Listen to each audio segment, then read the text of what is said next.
పరమేశ్వరుని శక్తి ముఖమున చెరగని చిరునవ్వు కలిగి భక్తులకు అభయప్రదానం చేసే జగన్మాత లలితాంబిక దివ్య స్తోత్రరాజము శ్రీ లలితాత్రిశతి నామార్థములు 21వ భాగము. ఈశశక్తి పరమేశ్వరుడు సర్వజ్ఞుడు. ఆయన యొక్క సర్వజ్ఞత్వమును పొందినది పరమేశ్వరి. శ్వేతాశ్వతర ఉపనిషత్తు ఆ తల్లిని దేహాత్మశక్తిం స్వగుణైర్నిగూఢాం అనగా ఈశ్వరుని యొక్క శరీరములోని ఆత్మలోను అర్ధభాగమై పరమేశ్వరుని యొక్క స్వగుణములను కలిగి ఉన్నది జగన్మాత అని వివరించినవి. స్థాణురూపుడైన ఈశ్వరుని శక్తిగా ఆ తల్లి ఈ సమస్త విశ్వమును పరిపాలించు సామర్థ్యమును కలిగి ఉన్నది అని వేదములు వివరించినవి. పరబ్రహ్మ స్వరూపమునకు 6 లక్షణములు ఉంటాయి. వీటినే షడ్విధ శక్తులు అని వ్యవహరిస్తారు. ఆ లక్షణములు సర్వజ్ఞత, నిత్యతృప్తి, అనాదిబోధ, స్వతంత్రత, నిత్యమలుప్తత, అనంతత. ఈ 6 గుణములు కలిగిన పరమేశ్వరుని శక్తి కనుక లలితాత్రిశతీ నామములు ఆ తల్లిని ఈశశక్తి అన్న నామముతో కీర్తించాయి. ఈ షడ్గుణములతో కూడిన పరమేశ్వరుని ఈశశక్తియే ఈ సమస్త విశ్వమునకు కారణభూతురాలవుచున్నది. ఒక నిర్దుష్టమైన పద్ధతిలో ఈ జగత్తును నడిపించుచున్నది. స్కందోపనిషత్తు ఆ తల్లిని ఈ విధముగా వివరించింది. జీవ శివ శివో జీవ సజీవ కేవల శివ తుషేణ బద్ధో వ్రీహి స్యాత్ తుషాభావేన తండుల. జీవుడే శివుడు, శివుడే జీవుడు. పొట్టుతో కప్పబడిన వడ్ల గింజ ఈశ్వరుడైతే ఆ గింజలోని శక్తి ఈశశక్తి. ఈషత్ స్మితానన. ఈషత్ అనగా కొద్దిగా, స్మితానన చిరునవ్వు కలిగి ఉండున్నది. జగదీశ్వరి లలితాంబిక తన మోమున ఎల్లప్పుడూ కూడా చెరగని చిరునవ్వు కలిగి ఉంటుంది. ఆ చిరునవ్వు తనను నమ్ముకుని తననే ఆశ్రయించి ఉన్న భక్తులకు నేనుండ భయమేలా అన్న భయప్రదానం చేస్తుంది. అటువంటి ప్రసన్న వదనము ఎవరికి ఉంటుందో ఒక్కసారి ఆలోచించండి.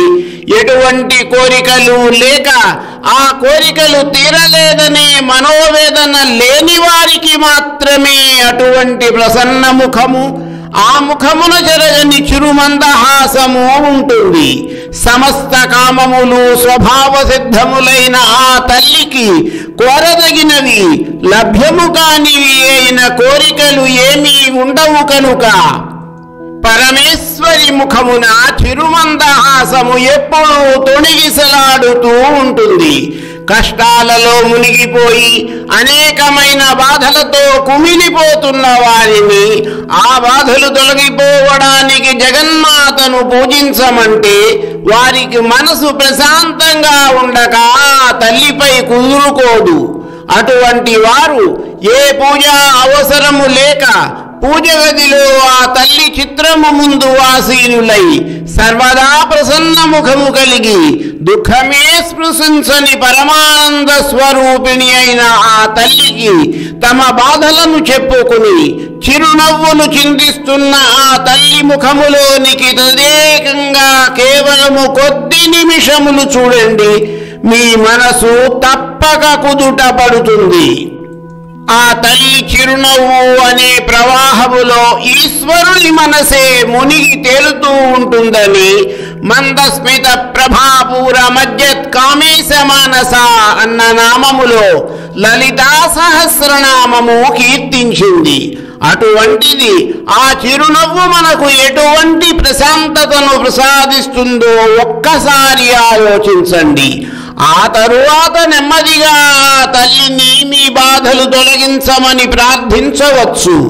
ఆ తల్లి ముఖములో నెలకొని ఉన్న మందస్మితమును పరికించినంతనే భక్తుల బాధలు ఉపశమించి మనసుకు శాంతి చేకూరుతుంది. కాబట్టి లలితాత్రిశతీ స్తోత్రము పరమేశ్వరుని ఈషత్స్మితానన అన్న నామముతో కీర్తించింది.